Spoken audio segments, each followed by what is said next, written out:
humanis yang mencakup harmoni, keadilan, dan kesejahteraan bagi semua pihak.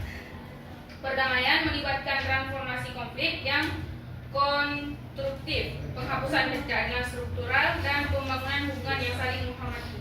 Ada beberapa dimensi dalam perdamaian. Salah satunya ada perdamaian personal, yaitu tentang individu, seperti pengendalian emosi dalam diri kita.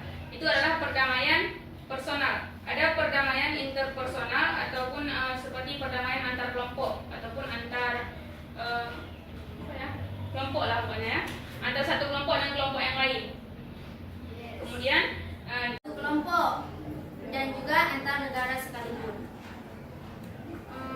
Perdamaian tidak hanya ketiadaan kekurangan saja, tapi juga mencakup aspek lainnya seperti ketiadaan sosial, kesejahteraan, dan hak asasi manusia.